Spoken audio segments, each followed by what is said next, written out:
Bonjour à tous, rebonjour plutôt. Je suis en compagnie de Philippe Leroux de Certimail. Je vais vous le présenter pour ceux qui ne le connaissent pas, mais c'est une personnalité très connue du monde du web depuis plus de 20 ans au Québec.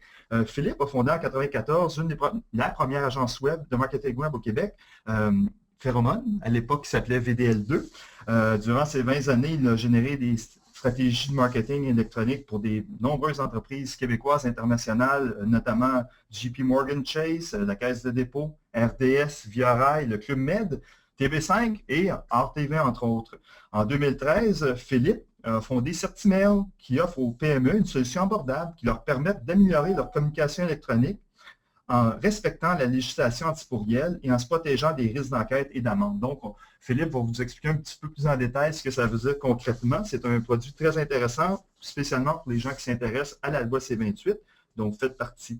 Et évidemment, bien, Philippe, à titre de conférencier, bien, il possède une très grande expertise avec la loi C-28, tout comme moi. Donc, c'est pour ça que je l'ai invité ce midi. Je suis très content que tu sois là. Allô, Philippe? Bonjour tout le monde. Bonjour Stéphane. Donc, je vais laisser Philippe faire sa présentation qui devrait durer entre 20 et 30 minutes. Et par la suite, on va prendre des questions. Vous pouvez déjà poser vos questions dans l'interface que vous avez. Et j'ai plusieurs personnes qui m'ont envoyé à l'avance leurs questions. Donc, on n'en manquera pas.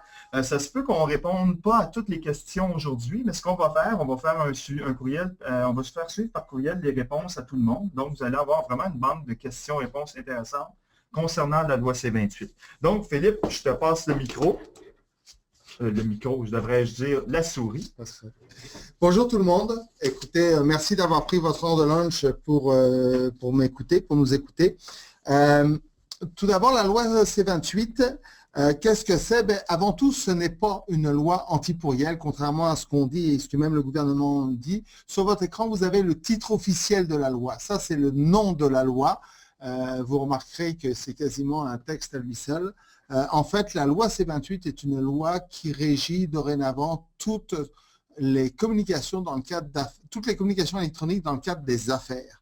Les objectifs de la loi, ce n'est pas d'empêcher le pourriel, pas uniquement. En fait, c'est de favoriser la confiance des consommateurs dans les affaires électroniques et donc de mettre un petit peu d'ordre dans quelque chose qui était un petit peu free-for-all jusqu'ici. Très succinctement, la loi couvre deux choses, les messages électroniques commerciaux, les logiciels. On va venir sur les logiciels tout à l'heure. Les messages électroniques commerciaux, qu'est-ce qu'un message électronique commercial? C'est un message à finalité commerciale, donc même si le contenu n'est pas une promotion, si ça vise à créer une relation commerciale, c'est un message électronique commercial au sens de la loi, qui est envoyé sur une adresse électronique. Qu'est-ce que ça veut dire? C'est le courriel, bien entendu, les courriels individuels, les infolettres, mais c'est également les messages textes sur cellulaire, les textos, les SMS, les messageries instantanées, tous les messages de messagerie de réseaux sociaux et également tout autre système qui n'existe pas forcément aujourd'hui, mais qui sera disponible demain à la vitesse à laquelle vont les innovations technologiques et qui permettra d'envoyer de façon électronique un message à une ou plusieurs personnes ciblées. La loi comporte trois grands principes qui sont essentiellement, il faut obtenir un consentement avant d'envoyer un message à qui que ce soit et expliquer la portée du consentement quand on l'obtient. Deuxièmement, indiquer toute une série d'informations obligatoires dans nos messages, qui est l'expéditeur du message, qui est le mandant, c'est-à-dire au nom de qui est envoyé le message et par qui il est envoyé. La plupart du temps, c'est la même organisation. Des fois, ça peut être deux organisations différentes. Et dans ces cas-là, il faut donner les coordonnées physiques et électroniques des deux organisations. Il faut également avoir des instructions dans tout message qui expliquent comment faire pour ne plus recevoir de message. Ces systèmes fournis ou proposés pour arrêter de recevoir les messages doivent être fonctionnels pendant un minimum de 60 jours après le reçoit du message et il faut tenir compte du fait que répondre à un message envoyé doit toujours être une bonne façon d'indiquer qu'on ne veut plus recevoir de message. On va voir c'est quoi les impacts un peu plus tard. Au-delà de ces trois grands principes-là, il y a 70 règles, il y a un paquet d'exceptions, il y a des exceptions au niveau du consentement qui concernent les entreprises ou les personnes avec qui on a déjà une relation d'affaires établie, les relations privées, tout ce qui concerne le domaine spécifique du B2B, les collectes de fonds pour des organismes de charité ou des partis politiques, les adresses électroniques qui sont publiées sans limite sur Internet, les demandes d'informations qu'on peut recevoir, les messages de suivi, les messages de garantie, les messages de sécurité, bref, une grande complexité de règles d'exception qui se croisent. Autre particulier, c'est qu'on a des exceptions au niveau de la forme. Les appels vocaux par téléphone, donc quand on appelle quelqu'un, ce n'est pas couvert par la loi. Quand on envoie des fax, ce n'est pas couvert par la loi. Les activités des télécommunicateurs comme CyberImpact, donc les gens qui permettent la transmission des messages, ne sont pas couverts par la loi. Par contre, quand un robot vous appelle avec une voix d'un synthétiseur, c'est couvert par la loi parce que c'est considéré comme un message électronique et non pas comme un appel téléphonique. Il y a également une multitude de délais. Il y a un traitement particulier pour les contacts que vous aviez avant le 1er juillet 2014 et avec qui vous aviez déjà des relations ou des communications électroniques. Il y a le 1er juillet 2014 qui a été la date critique d'entrée en vigueur de la loi. Le 15 janvier 2015 qui a été l'entrée en vigueur de la partie de la loi qui couvre les logiciels sur laquelle on va revenir. Le 1er juillet 2017 qui est la date à partir de laquelle il y a deux choses à cette date-là. Premièrement, les spécificités ou les exceptions qu'on avait pour les contacts d'avant le 1er juillet 2014 vont être échus. Et deuxièmement, à partir du 1er juillet 2017, n'importe qui pourra vous créer des ennuis si vous ne respectez pas la loi et pas seulement le gouvernement. Et au niveau des délais, là aussi, on a une multitude de situations. Quand c'est une transaction commerciale qui crée la relation d'affaires, on a 2 ans de délai après la dernière transaction. Quand c'est une requête d'information commerciale qu'on a reçue, on a 6 mois de délai. Et ce qu'il faut tenir compte, c'est que la loi permet de challenger une entreprise sur tout message qu'elle a envoyé jusqu'à 3 ans après la date d'envoi du message. Donc, comme on le voit, c'est une loi qui est extrêmement complexe, extrêmement large. Il y a quand même 91 articles et dispositions dans la loi. Et c'est ce qui explique pourquoi depuis 1 an et demi, tout le monde essaie de se conformer et n'y retrouve pas ses petits. Et on a des solutions pour vous. Je vous faisais référence de la partie de la loi qui touche au programme d'ordinateur. La loi ne couvre pas que les messages électroniques, elle couvre également l'installation de programmes d'ordinateur. Ordinateur dans un sens très large, ça couvre les ordinateurs bien entendu, mais ça couvre également les tablettes, les téléphones mobiles, les télévisions intelligentes, les montres intelligentes. L'Apple Watch est sorti hier, tout ça est couvert par la loi. Et en fait, la loi interdit d'installer un programme informatique sur l'ordinateur d'une autre personne sans avoir obtenu son consentement exprès au préalable. Expliquer clairement pourquoi on doit installer ce programme-là, expliquer clairement les fonctionnalités de ce programme, permettre le retrait du consentement et faciliter la suppression du programme en cas de retrait du consentement. Qu'est-ce que ça veut dire? Si vous offrez une application mobile, si vous offrez un logiciel que les gens doivent télécharger sur votre site web ou via un App Store ou un Google Play Store, vous n'êtes pas concerné par cette partie de la loi. Par contre, si quand on installe votre logiciel installe d'autres composantes d'autres entreprises, là, effectivement, c'est géré par la loi et il faut avoir un consentement exprès pour chacune des composantes. Donc, en fait, la loi, qu'est-ce qu'elle vise à faire? Ce n'est pas d'empêcher l'installation de logiciels, mais c'est d'empêcher l'installation de ce qu'on appelle souvent les malwares, les adwares, les logiciels espions. Donc, si, quand on installe votre logiciel, ça nous permet d'installer une fonctionnalité qui permet d'optimiser notre ordinateur ou d'ajouter une nouvelle barre de recherche à notre navigateur, ce n'est pas illégal, mais il faut l'indiquer clairement, le fournir comme une option qui n'est pas obligatoire et obtenir le consentement de l'utilisateur avant de le faire. Et je vous ai mis en majuscule le mot clairement parce que c'est clairement dit dans la loi que ça doit être dans un langage que tout le monde comprend. Et ça inclut ma mère de 80 ans qui commence à peine à toucher un iPad depuis 1 an. Cette loi a des exceptions aussi, nombreuses, complexes. Les cookies ne sont pas concernés, le HTML n'est pas concerné, les programmes JavaScript ne sont pas concernés, les systèmes d'exploitation ne sont pas concernés, les mises à jour standards ne sont pas concernées en autant qu'elles n'ajoutent pas de nouvelles fonctionnalités, les mises à jour de sécurité non plus, et les logiciels téléchargés par l'utilisateur directement ne sont pas concernés. Les responsabilités pour l'entreprise, ce sont là aussi des amendes qui peuvent atteindre jusqu'à 10 millions de dollars. Mais une particularité, si vous installez à son insu sans avoir un consentement clair et explicite un logiciel sur la machine d'une personne et qu'il y a de la misère à la retirer, vous pouvez être tenu de payer les frais pour désinstaller ce logiciel. Donc, il vaut mieux que vos logiciels soient faciles à retirer le cas échéant. Dernier aspect au niveau de la loi dont il faut prendre compte, c'est la portée extraterritoriale de la loi. En général, les lois, chaque pays est souverain sur son territoire et fait des lois qui régissent ce qui se passe sur son territoire. Il arrive dans certaines situations, c'est assez rare, que les lois aient des impacts pour les citoyens des autres territoires. Et c'est le cas avec cette loi-là. Pourquoi? Parce que la loi couvre tout message ou logiciel qui est installé ou envoyé depuis le Canada ou vers le Canada ou pour le compte de quelqu'un au Canada. Donc, les messages qu'on envoie à nos clients au Japon doivent respecter la loi canadienne parce qu'on est une entreprise canadienne. Les messages qu'une compagnie japonaise enverrait à des employés à elle basés au Canada doivent également respecter la loi canadienne.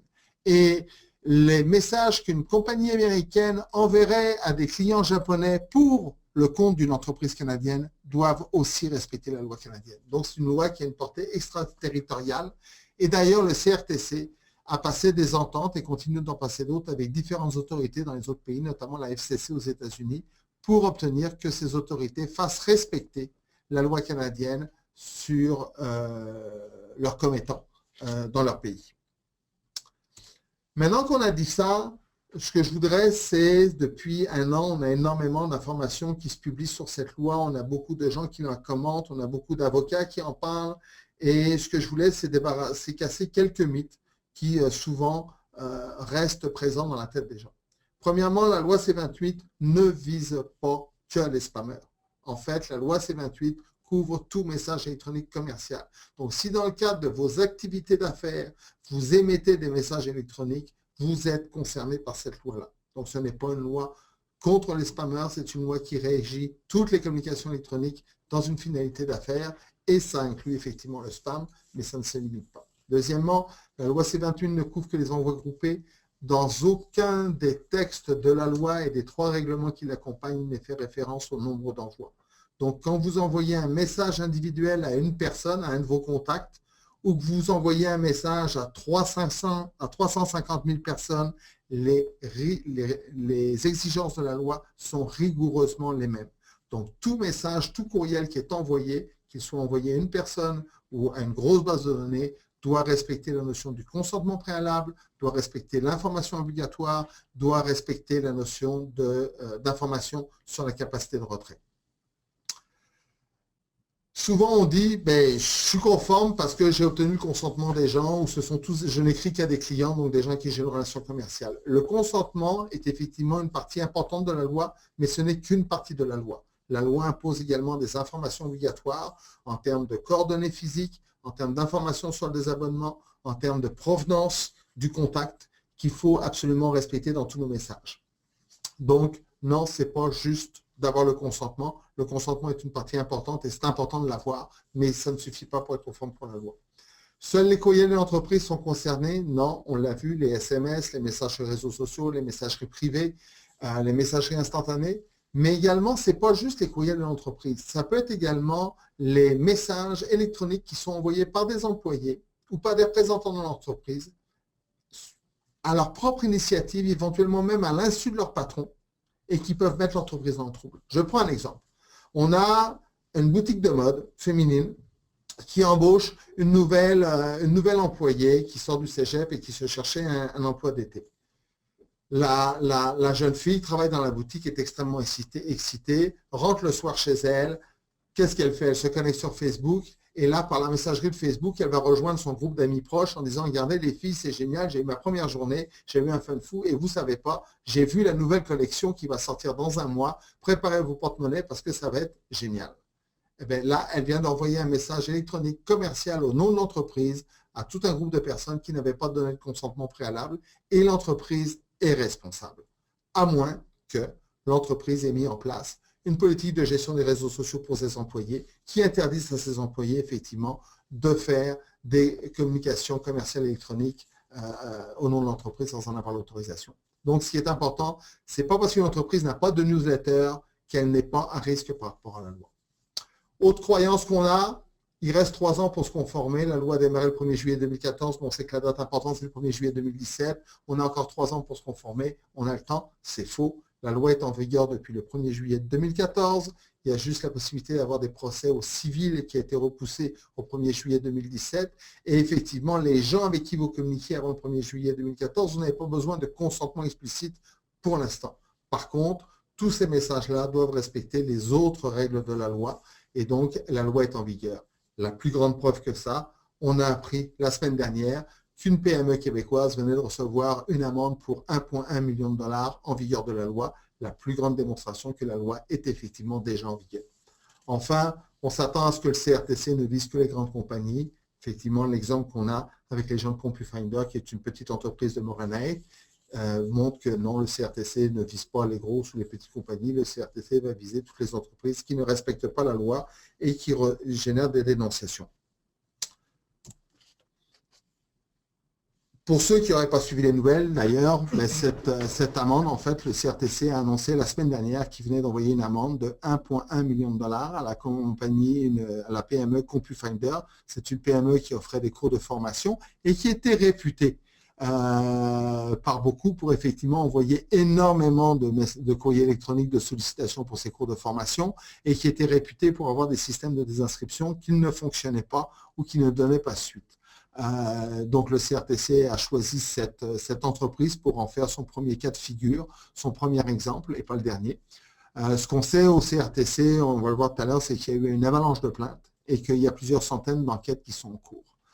La particularité de cette loi-là, c'est que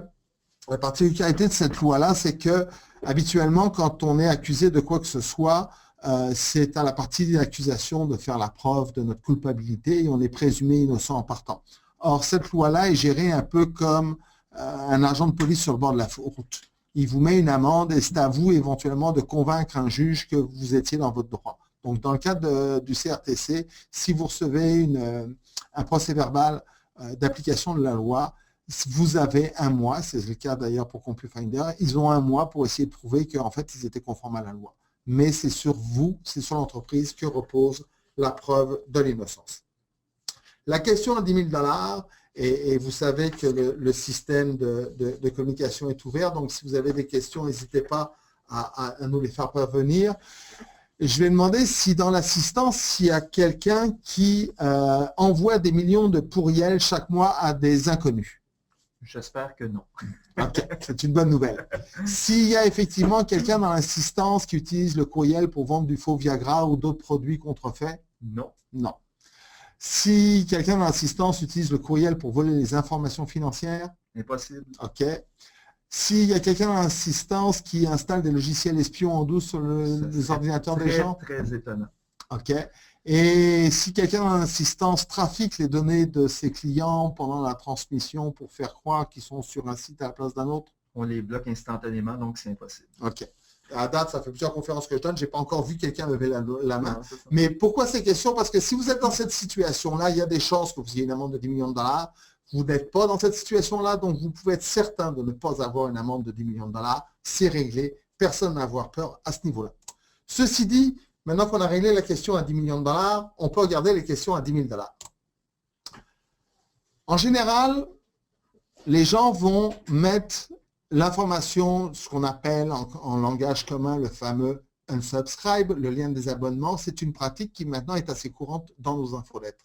Ce qu'on ne sait pas, c'est qu'il ne faut pas le mettre juste dans nos infolettres. Il faut le mettre dans tous nos courriels d'affaires.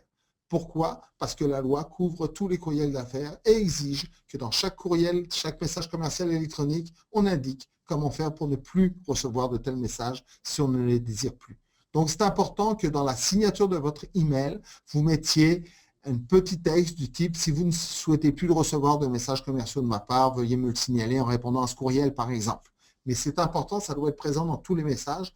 On a le réflexe de le faire pour les infolettres et on a tendance à oublier que la loi ne fait pas de différenciation entre une infolettre et un courriel individuel. Autre exemple de situation à bien gérer, le départ d'un employé. La loi prévoit que dans tous les cas, on peut proposer aux gens un formulaire de désinscription, mais dans tous les cas, on doit pouvoir signaler son refus de recevoir d'autres messages en faisant un simple reply au message qu'on a reçu, quelle que soit la forme du message. Et donc, ça veut dire que quand un employé s'en va, on ne peut pas fermer son adresse de courriel immédiatement. même si on veut protéger sa vie privée en sachant que l'employé utilisait le courriel de l'entreprise pour des affaires personnelles aussi. Pourquoi? Parce que si cette personne a envoyé des messages à l'extérieur de l'entreprise, ces personnes-là peuvent pouvoir répondre à ce message-là dans un délai de 60 jours pour indiquer qu'ils ne veulent plus recevoir de message à l'entreprise. Donc, il faut laisser cette adresse active pendant un minimum de 60 jours et s'assurer qu'il y ait quelqu'un qui relève régulièrement les messages pour retirer de la base de données une personne qui aurait fait effectivement une demande de retrait. Mais dis-moi, Philippe, s'il y a un reply automatique à ce courriel-là indiquant que la personne a quitté et que si vous désirez vous désabonner, cliquez sur ce lien, est-ce que c'est considéré légal? Ça pourrait être considéré par le CRTC comme un moyen de compliquer le processus de désabonnement. Donc, il faut vraiment que, quand j'écris, on peut avoir un reply qui va dire que cette adresse ne marche pas, mais il faut que le message de la personne initiale qui nous a dit « je ne veux plus en recevoir », il faut qu'il soit lu et qu'il soit traité. Parfait. Donc, c'est un deuxième exemple. Troisième exemple, les messages transactionnels. Vous savez, les messages transactionnels, c'est les messages de confirmation pour dire que votre commande a été bien enregistrée. C'est les messages de système pour vous annoncer que votre paiement mensuel a bien été délivré, des choses comme ça. Et il y a une pratique que moi, j'ai toujours estimée d'un point de vue communicationnel mauvaise, qui consiste à utiliser une adresse de type do not reply ou ne pas répondre parce que c'est une machine qui envoie et il n'y a personne à l'autre bout de la machine qui lit les messages. Pourquoi j'ai toujours considéré ça comme étant une mauvaise pratique? Parce que ce qu'on cherche à établir, avant tout, c'est des relations, c'est des communications, des conversations avec notre client. Puis, partir une communication en commençant par dire « je ne veux pas que tu me répondes », ça part mal. Ceci dit, maintenant, la loi vient de dire « vous pouvez utiliser une adresse de notre reply », mais ceci dit, vous êtes obligé de lire les messages si des gens reply pareil, parce qu'on doit pouvoir systématiquement faire un reply à un message pour indiquer qu'on ne veut plus recevoir de tel message. Donc, c'est important si vous utilisez des adresses comme ça. Conseil marketing, évitez d'utiliser des adresses comme ça. Au niveau opérationnel, dans tous les cas, il faut vous assurer que ces messages sont reçus et lus par une personne et traités. C'était quelques exemples des nombreuses situations de conformité ou enjeux de conformité qu'on retrouve dans les petites entreprises. Il y en a des centaines comme ça. C'est une loi complexe avec 91 articles et dispositions. Il y a plus de 70 règles qui se combinent en elles, ce qui fait un enchevêtrement de situations. On a identifié, on a modélisé des milliers de situations potentielles. La loi couvre tout ce que fait la compagnie, ce que font ses employés, ce que font ses représentants. On a vu dans notre exemple tout à l'heure que ça couvre même ce que peut faire l'employé chez lui en dehors de ses heures de travail. Mais ce qu'il faut savoir, c'est que la loi tient responsable la compagnie, mais également personnellement ses dirigeants et ses administrateurs. C'est comme pour la TPS, c'est comme pour les DAS. Si jamais il y avait une mauvaise pratique de la compagnie, le CRTC peut imposer l'amende à un des dirigeants ou à un des administrateurs. Les risques maintenant, les risques sont essentiellement au niveau de la réputation. Okay? Il n'y a pas grand monde ici qui a des bases de données de 3 millions de courriels. Donc, avant qu'on ait un volume de plaintes qui déclenche une enquête du CRTC, il va se passer quelques mois. Ceci dit, les consommateurs savent qu'il y a une telle loi sur le marché et ils ne la connaissent pas plus que les entreprises. Donc, qu'est-ce qu'ils font? Quand ils reçoivent un mail qui ne leur plaît pas, leur réflexe est d'aller sur les réseaux sociaux et de dénoncer l'entreprise en disant « Regardez, telle entreprise vient de m'envoyer tel message, ils n'ont pas le droit, c'est du spam, c'est illégal, ils méritent une amende de 10 millions de dollars et ils viennent d'atteindre notre réputation. » Un exemple, campagne électorale à la mairie de Toronto l'année dernière, le maire Ford, qui n'avait pas besoin de ça, a envoyé toute une série de courriels pour solliciter l'appui de ses concitoyens. Et on a eu une dame qui a été choquée de recevoir autant de courriels sans jamais avoir donné son adresse au maire Ford, qui a été dans les médias pour dénoncer ça et en disant c'est illégal. La particularité, la loi n'était pas encore en vigueur. Mais ça n'a pas empêché la dénonciation d'être publiée par les médias et d'être prise à travers l'Ontario. On a ici, là ça a été après la promulgation de la loi, un journaliste qui a carrément fait un article pour expliquer pourquoi il venait de dénoncer telle entreprise au CRTC parce qu'il n'aimait pas les emails qu'il recevait de sa part. Donc, le risque au niveau de la réputation est extrêmement important. Le deuxième risque, ce n'est pas forcément l'amende, c'est le coût d'une enquête. Le CRTC est un organisme réglementaire, c'est un organisme qui est fait de juristes, qui a l'habitude de parler à des juristes spécialisés et qui n'a jamais dans son histoire travaillé avec des PME. Au CRTC, ils ont ouvert le centre de notification des courriels, donc le centre de plainte le 1er juillet. Le 2 juillet, ils annonçaient qu'ils avaient déjà reçu 1000 plaintes et que pour eux, donc c'était quelque chose de majeur. Et tout le monde s'attendait à ce qu'il y ait une grosse vague au départ et que ça se calme ensuite. Vous avez devant les yeux la courbe des plaintes qui ont été déposées, des chiffres qui ont été publiés par le CRTC dans les 7 derniers mois depuis qu'ils ont ouvert ce centre-là. Et comme vous le voyez, la courbe ne décroît pas, elle continue de croître. Ça veut dire deux choses. Premièrement, le CRTC a été noyé sous la demande, ce qui explique pourquoi c'est juste 6 mois plus tard qu'on a une première amende, mais maintenant ils sont organisés. Deuxième impact, ça prouve que cette loi répond à un besoin des consommateurs, sinon les gens n'auraient pas déposé 245 000 plaintes en 6 mois. Pour information, il y a eu plus de plaintes en 6 mois pour cette loi-là qu'il y en a eu dans toute l'histoire de la vie de la loi sur les renseignements personnels au Canada, qui est une loi qui date de plus de 10 ans. Le processus du CRTC, il compile les plaintes, il filtre les plaintes non fondées, non pertinentes, c'est-à-dire des plaintes où effectivement la loi est respectée même si la personne a fait la plainte. Il classe les plaintes par volume et par impact et il lance les enquêtes dans l'ordre. On a eu déjà 2 enquêtes qui ont abouti et la deuxième étant celle de CompuFinder la semaine dernière. Ce qu'on sait du CRTC, c'est qu'en ce moment, ils ont plus de 400 enquêtes qui sont actives en cours et qu'il y en a des milliers d'autres qui se préparent.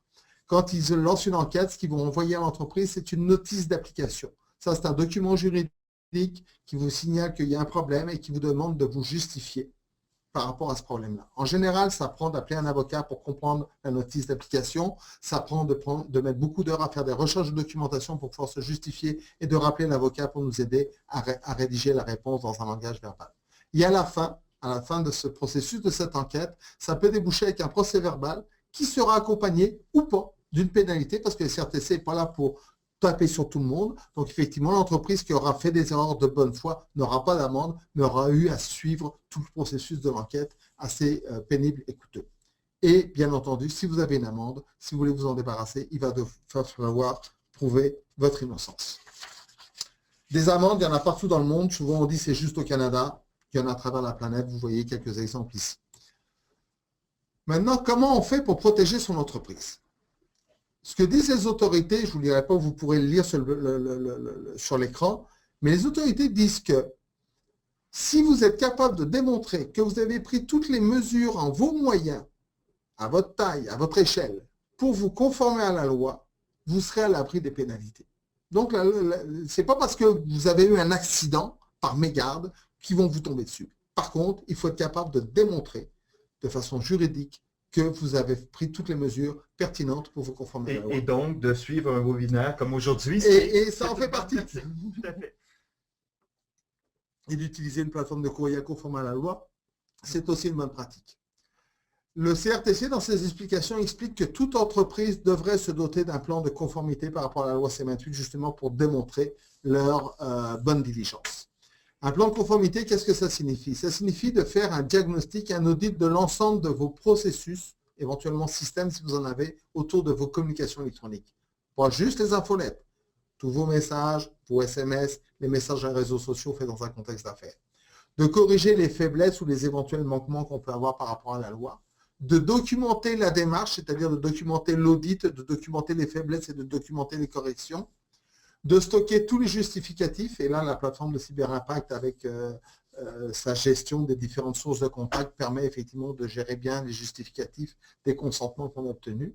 De faire connaître la politique de conformité par tous les employés, parce que l'entreprise est responsable de ce que font les employés, sauf s'ils violent les politiques de l'entreprise. Donc, si vous avez fait une bonne politique et qu'un employé ne le respecte pas, l'entreprise au moins ne sera pas responsable. Et si vous avez des situations particulières très pointues, il peut être pertinent d'aller chercher une opinion juridique par un avocat spécialisé. Maintenant, comment on fait ça? Ben, nous, ce qu'on propose à Certimel, ce qu'on a développé, c'est les résultats d'une année de recherche et développement en collaboration avec 3 universités québécoises, l'ETS, Polytechnique et la faculté de droit à l'Université de Montréal. En fait, c'est une solution web qui vous permet de faire tout votre plan de conformité. Quand vous achetez une licence, vous arrivez sur le tableau de bord que vous avez devant les yeux, qui vous montre un certain nombre de modules qui ont été bâtis en fonction de votre profil. Donc, ça dépend de votre nombre d'employés, votre type d'organisation. Êtes-vous un travailleur autonome? Êtes-vous une PME avec ou sans employés? Est-ce que vous avez un site de commerce électronique? Est-ce que vous avez des infolettes, etc. Donc, à partir de votre profil, on bâtit un diagnostic sur mesure. Et chaque icône correspond à un module de questions-réponses qui permet de faire votre audit. Fait que là, on a un exemple de question dans le module des courriels individuels. Quel type d'adresse d'envoi est utilisé pour les courriels individuels? Cochez tous les choix qui s'appliquent tant au courriel manuel qu'automatisé. Donc, il peut y avoir plusieurs réponses. Et là, on vous demande, est-ce que vous utilisez une adresse liée à l'organisation du genre tremblay@cyberimpact.com, ou alors est-ce que c'est une adresse qui est non liée à l'organisation? Donc, est-ce que vos adresses professionnelles sont du type Gmail, Yahoo Mail, etc. Est-ce que vous utilisez des adresses génériques de type communication, info, des choses comme ça? Et est-ce que vous utilisez ce qu'on appelle les adresses fantômes, c'est-à-dire des do not reply, ne pas répondre, des choses comme ça? Fait que vous cochez toutes les réponses qui s'appliquent à l'une ou l'autre des types de messages que vous faites dans l'année. Vous cliquez sur suivant, vous tombez sur la question suivante. Donc, chaque module va prendre entre 3 et 8 minutes à compléter. Basé sur l'expérience des dizaines d'entreprises qui ont déjà utilisé notre solution, ça prend en moyenne 20 minutes pour faire l'ensemble du processus. Vous pouvez le faire en plusieurs fois, chaque réponse est sauvegardée, vous reprenez là où c'était. À la fin du module, on va vous indiquer le nombre d'enjeux de conformité que vous avez dans ce module-là. Et on va vous fournir des recommandations à appliquer par rapport à cet enjeu-là. Là, dans le cas présent, on a comment faciliter le processus de désinscription quand on envoie des emails à plusieurs personnes. Alors, on dit la première option, c'est de dire ça s'adresse à des personnes qui n'ont pas de plateforme comme CyberImpact et qui donc envoient des emails souvent en utilisant le champ BCC, le blind copy, où effectivement on envoie un email à une personne fictive et on a mis en copie cachée une vingtaine d'adresses de email. Le problème, c'est que les gens ont souvent plusieurs adresses de email qui arrivent toutes dans la même boîte et quand ils veulent se désabonner, ils ne savent plus à quelle adresse ça a été envoyé. Fait qu'en général, ils vous répondent et vous disent, pouvez-vous retirer mon nom de la liste? Et là, vous regardez l'adresse email dans votre liste, elle n'y est pas. Ouais. Donc, c'est pour ça qu'il ne faut pas utiliser cette pratique. C'est pour ça qu'il ne faut pas utiliser cette pratique. Mais si jamais c'est votre situation, voici les 3 options de recommandation qu'on donne. Et bien entendu, vous voyez, nous avons à côté de chaque recommandation un petit bouton comment faire qui permet d'avoir une explication qui vient aider, un guide, un tutoriel, dépendamment des situations, qui vient aider à appliquer la recommandation. Et on a en haut également un petit lien en savoir plus qui permet de mettre en contexte pourquoi l'importance de cette recommandation et qu'est-ce qui la justifie. Donc, pour chaque module, on a entre 3 et une douzaine de questions qui permettent de faire le tour de toutes les situations propres à votre entreprise, d'identifier tous les enjeux de conformité. En général, la moyenne, les gens vont découvrir une vingtaine d'enjeux de conformité. Ça les inquiète beaucoup. On leur dit non, c'est un bon résultat parce qu'on a testé à peu près 150 scénarios. Fait que ça veut dire que vous en avez quand même 85% qui sont bons. Et puis, on va suffisamment en détail pour que ce soit vraiment des petites choses à corriger la plupart du temps.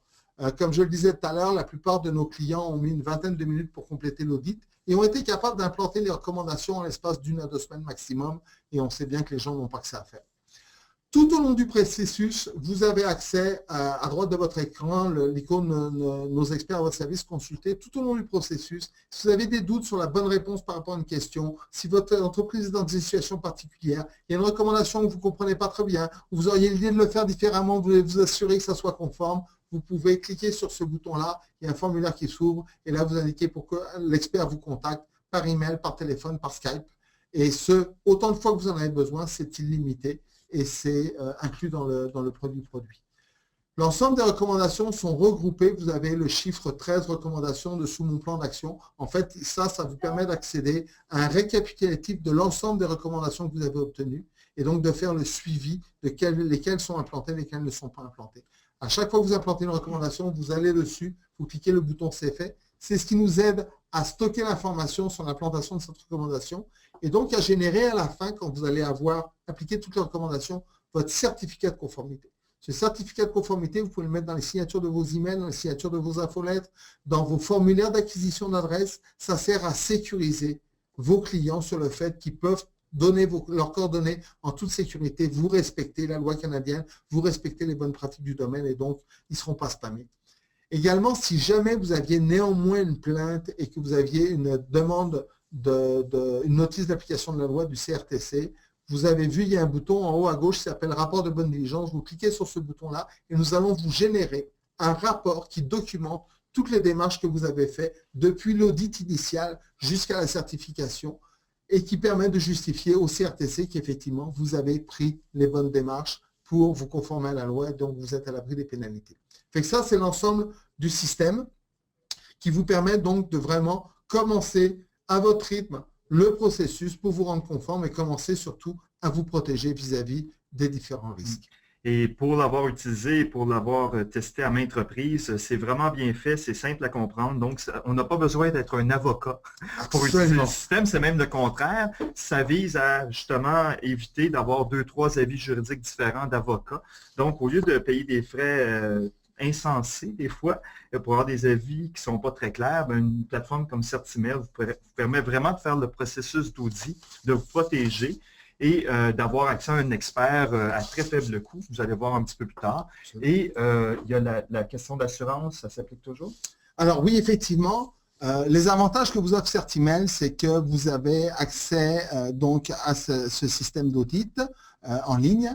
Vous avez accès aux experts pour soit vous aider à faire l'audit, soit vous conseiller face à des situations particulières tout au long du processus. Vous avez le rapport de bonne diligence qui vous protège vis-à-vis du CRTC. Et si jamais il advenait que vous ayez néanmoins une amende en ayant suivi nos recommandations et fourni le rapport de bonne diligence, nous avons une amende, une assurance erreur et omission qui va couvrir le montant de votre amende jusqu'à concurrence d'1 million de dollars.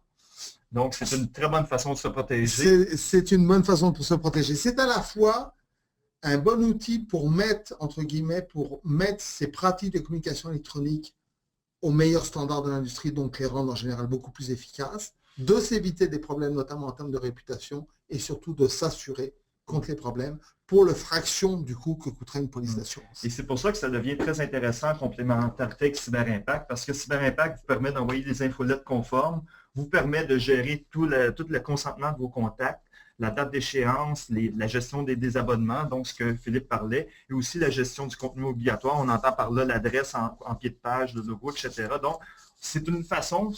CyberImpact vous donne une tranquillité d'esprit au niveau de l'envoi de vos courriels. Certimail vous donne une tranquillité d'esprit pour vous être sûr que vous respectez toutes les règles de la loi C28 et vous protège en cas de doute.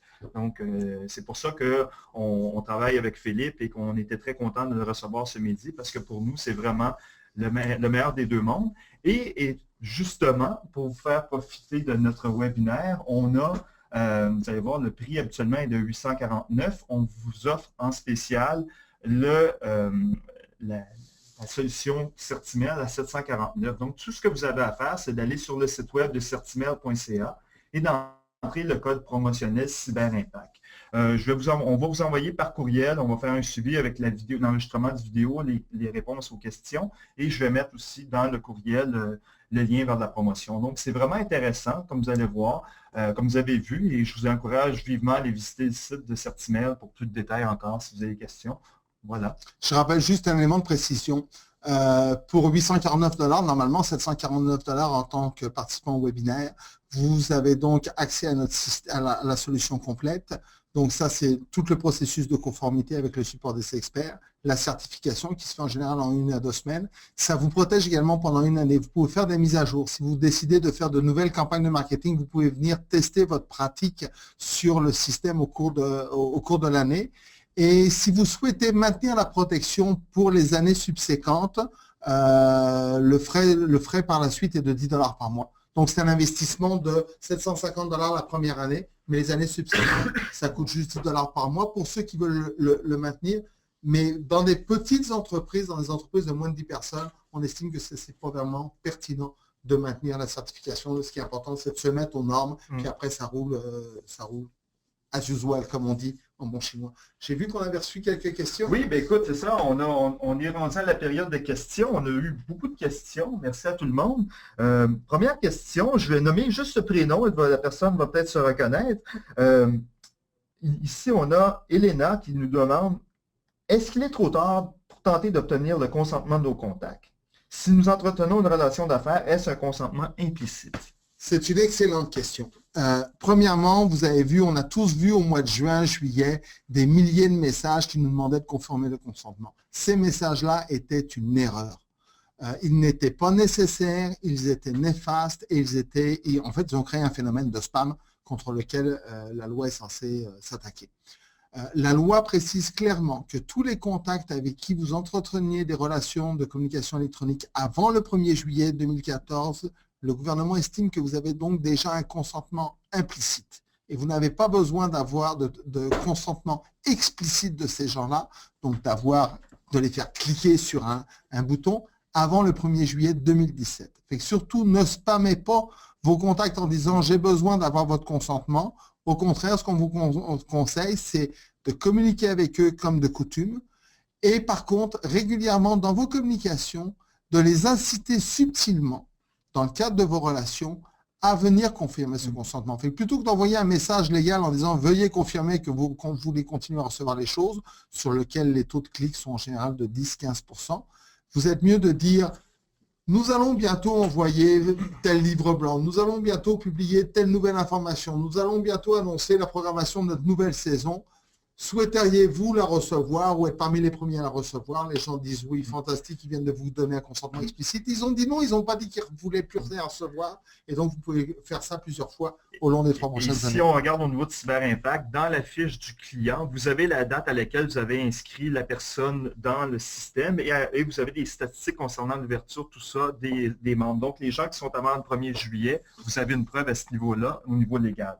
L'autre chose, dans les cyberbulletins, vous avez un bloc de consentement que vous pouvez utiliser donc de façon subtile. Les gens qui n'ont pas donné leur consentement vont voir un bloc qui leur demande de donner leur consentement. Ceux qui ont déjà donné leur consentement ne verront pas ce bloc-là lors de vos infolettes. Donc, c'est une bonne pratique de rajouter ce bloc-là, de façon périodique dans vos envois pour vous assurer d'aller chercher un maximum de consentement express dès que possible. Et c'est pertinent. Moi, je connais une entreprise avec qui on essaie de travailler. Leur bureau d'avocat leur avait conseillé de faire un envoi comme ça. Et l'entreprise est au bord de la faillite parce qu'ils ont dû scraper 85% de leur liste d'envoi.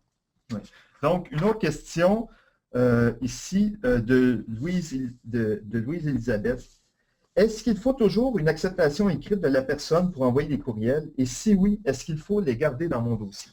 Alors, est-ce qu'on a besoin d'une acceptation écrite? Non, pas toujours. On a besoin d'un consentement express et explicite. Il peut être par écrit, il peut être électronique via un formulaire web ou sur un iPad ou autre, mais effectivement, il faut qu'on en ait une trace. Il y a un certain nombre de situations, on l'a vu tout à l'heure, dans lesquelles ce consentement est implicite, donc on n'a pas besoin d'avoir un consentement formel.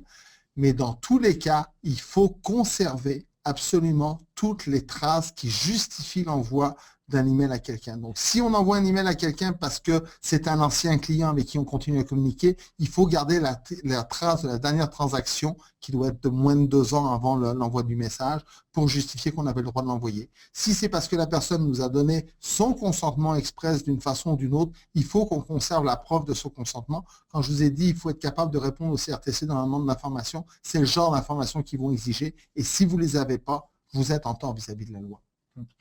Une question de Marilyn ici. Toute la gestion interne pour la conservation des données en cas de vérification demande beaucoup trop de temps. Est-ce qu'il y a une façon efficace et rapide pour nous d'y arriver? Je vous dirais très sincèrement, la plateforme de Cyberimpact est parfaite pour ça parce qu'effectivement, c'est une des rares ou même voire la seule plateforme que je connaisse à date qui permet effectivement de gérer, de rentrer des contacts en gérant chacune des situations prévues par la loi et donc de gérer les spécificités à chacune de ces situations-là.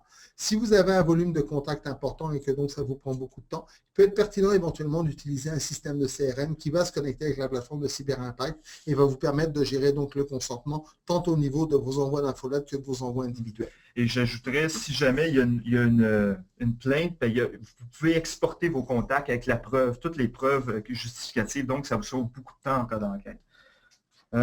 Mais il faut le faire. Ouais. Une question ici de Sarah. Est-ce qu'il faut obtenir le consentement des journalistes pour les inclure à une liste de diffusion de communiqués de presse? C'est une excellente question et je l'ai à chaque présentation. Je vous dirais, il faut faire attention, ça dépend de ce que vous vendez. Si vous voulez envoyer un communiqué à un journaliste pour annoncer la sortie d'un nouveau modèle d'avion de chez Bombardier, il n'y a pas de problème. Parce qu'il y a peu de chances que vous cherchiez à vendre l'avion au journaliste, il n'a pas les moyens. Par contre, si vous envoyez un communiqué à un journaliste pour lui parler d'un nouveau spectacle qu'il va y avoir dans la municipalité et que vous vous attendez peut-être ou que le journaliste pourrait penser que vous voulez qu'il achète un billet pour assister au spectacle, vous rentrez totalement dans le cadre d'une communication commerciale. Donc, ce qui est important dans les relations publiques avec les journalistes, c'est de clairement établir, entre guillemets, que ce message est un communiqué ou qu'il est pour fin d'information uniquement et qu'il ne cherche pas à vendre.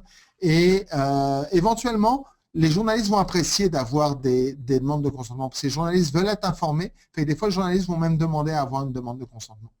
Parfait. Une question de Maxime ici que je trouve bien intéressante. Comment contourner cette loi? Je dirais, comme toute loi, c'est pas une bonne idée de la contourner. Okay?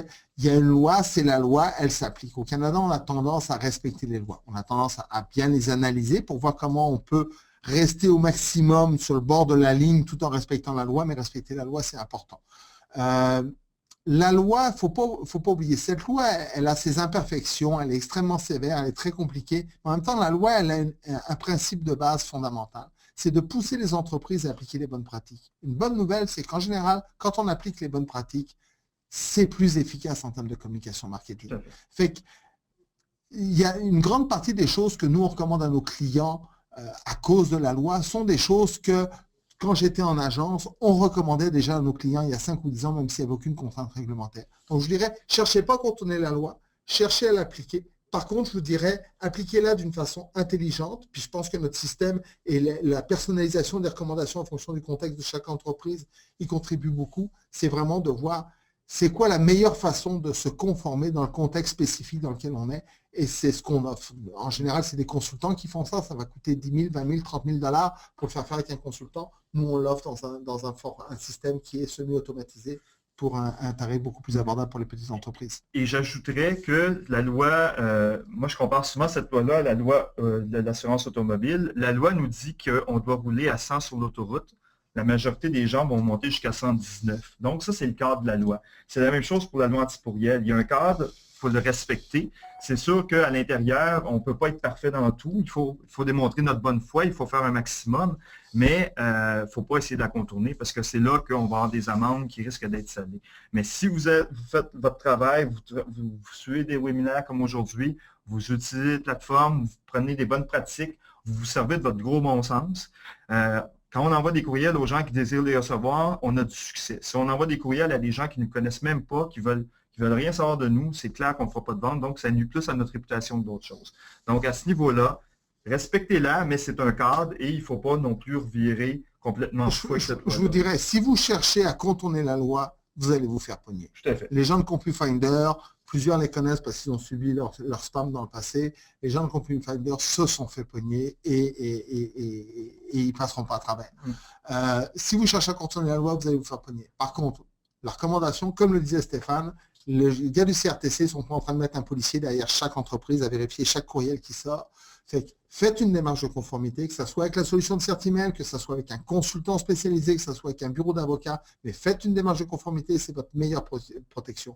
Et si jamais, effectivement, vous en échappez une de temps en temps, la démarche de conformité va vous protéger. Si par contre, vous mettez en place des pratiques illégales de façon systématique, même la démarche de conformité ne vous protégera pas. On a quelques questions qui reviennent qu'en est-il pour les OBNL, donc les organismes à but non lucratif? Alors, les organismes, écoutez, toute organisation canadienne est concernée par la loi, sauf le gouvernement fédéral et les gouvernements provinciaux. Les municipalités doivent se conformer à la loi, les entreprises d'État doivent se conformer à la loi, donc les associations, les organismes de charité, les partis politiques doivent se conformer à la loi. Il y a par contre dans la loi une exception pour certains messages envoyés par les organismes de charité au sens fiscal de la loi. C'est-à-dire, si vous êtes un organisme de bienfaisance qui émet des reçus d'impôts, vous n'êtes pas tenu de respecter la loi dans vos messages dont le but principal est de faire de la collecte de fonds. Mais si vous faites des messages pour inviter à des soupers bénéfices, si vous faites des messages pour parler d'activités dans lesquelles on peut acheter des produits, des services, si je veux acheter une tasse de votre organisme, par exemple, ces messages-là doivent être conformes à la loi comme n'importe quelle organisation commerciale. Et c'est la même chose pour les partis politiques. Les partis politiques, les organismes de charité, les OSBL, sont tenus de se conformer à la loi. Il y a une exception pour les messages dont la seule fin est la collecte directe de fonds. Parfait. Donc, le temps file vite. Il est déjà 12h51. On avait prévu 50 minutes. On va prendre peut-être deux dernières questions. Une question de Mélanie ici. Dans quelle mesure peut-on contacter des prospects par email sans enfreindre la loi? Alors, donc, vas-y, je pense que c'est l'essentiel de la question. Regardez, l'essence de la loi, c'est de dire vous ne pouvez pas contacter un prospect par un moyen électronique, donc le courriel, sans avoir eu son consentement avant. Il y a une exception. Okay? C'est ce qu'on appelle l'exception B2B. Si votre service s'adresse à des entreprises et uniquement des entreprises, vous pouvez solliciter quelqu'un sans avoir eu son consentement en autant que le titre de son poste ou sa description de tâche montre que c'est une personne responsable dans l'acquisition de ce produit ou de ce service. Je m'explique. Vous êtes un bureau comptable qui fait des rapports annuels pour les entreprises. Vous pouvez contacter le responsable des finances, le CFO, le comptable de l'organisation pour lui proposer vos services, même si vous n'avez pas eu de consentement préalable. Par contre, si vous faites aussi des rapports d'impôt personnel, ne le faites pas, parce qu'on pourra toujours dire que vous l'avez contacté pour essayer de lui vendre un rapport d'impôt personnel, et là, vous n'êtes plus dans l'exception B2B. Deuxièmement, vous ne pouvez pas, et la loi le dit explicitement, le CRTC est très clair, aller à la pêche. Vous ne pouvez pas écrire à info@compagnie.com en disant « Nous sommes une firme comptable, veuillez faire suivre ce message à la personne concernée ». C'est strictement illégal. Donc, la meilleure façon, c'est d'utiliser des activités, que ce soit sur le web ou en dehors de web, qui vont permettre d'attirer des prospects potentiels, d'obtenir leur consentement et après d'approfondir ces relations par courrier électronique. Mais aller à la pêche par courrier électronique, ce n'est malheureusement plus une option possible. Il y a l'option, par contre, du site web, les adresses qui sont en ligne. Donc, si la personne a mis son adresse en ligne et qu'elle n'a pas mentionné que la personne ne désire pas recevoir de communication promotionnelle par courriel, vous pouvez contacter ces personnes-là en autant que ça soit dans leur champ d'activité. C'est assez rare, mais faites attention, c'est qu'il ne faut pas que les personnes les signent à côté de son adresse. Il ne faut pas que les termes et conditions du site web lui-même ne l'interdisent pas. Malheureusement, la plupart l'interdisent. Mais quand même, puis ce que je savez-vous que, je m'excuse de te couper, mais un exemple. Savez-vous que les termes et conditions de LinkedIn vous interdisent de faire de la sollicitation commerciale sur LinkedIn? Mais il y a quand même des gens qui le font. Il y a des gens qui le font, mais LinkedIn ne poursuit pas les gens. Mais ce que je veux dire, c'est qu'on ne peut pas le faire de par les termes et conditions. On viole le contrat de LinkedIn et effectivement, on viole également la loi si on le fait. Mais dans un autre ordre d'idée, ces personnes-là sont déjà en contact avec vous, donc il serait très étonnant que ces personnes-là vous poursuivent au niveau de la loi. À y porter plainte. Donc, il y a toujours cette notion de plainte-là qu'il faut... Est-ce que les gens vont envoyer une plainte? Donc, il faut être prudent, il faut faire les choses de la bonne façon. Donc, la certification est une bonne façon, de se protéger vis-à-vis de la loi, mais aussi de connaître toutes les bonnes pratiques. Évidemment, d'utiliser CyberImpact pour faire vos envois pour que tous les mécanismes associés à la loi soient faciles à faire. Et quand vous utiliserez notre application de CertEmail, vous verrez dedans qu'il y a beaucoup de recommandations qui vous expliquent justement comment faire de l'acquisition de contacts et comment aller chercher des coordonnées d'une façon efficace et tout en vous mettant à l'abri de la loi. Parfait. Écoutez, il est 12h55, on a déjà débordé de quelques minutes. Je tiens à remercier tout le monde qui avait participé au webinaire. On a été vraiment agréablement surpris de la participation. À l'écran, il y a les coordonnées de Philippe, donc de CertEmail, Philippe Leroux. Vous avez son courriel, son site web. N'oubliez pas d'utiliser notre code promotionnel CyberImpact si vous voulez faire Et si vous avez des questions particulières, que ce soit sur votre situation ou sur notre service et notre solution, n'hésitez pas à me rejoindre, soit par téléphone, soit par courriel. Ça va me faire plaisir de répondre à toutes vos questions. Et comme je mentionnais d'entrée de jeu, nous, on va faire suivre un courriel avec l'enregistrement du webinaire et ainsi que les réponses aux questions qu'on n'aura pas répondues et la promotion. Donc, merci à tous et je vous souhaite une bonne fin de journée, une bonne continuité dans votre démarche de marketing par courriel. Merci à tout le monde. Merci Philippe pour ton temps. Merci Stéphane. À bientôt. Au revoir.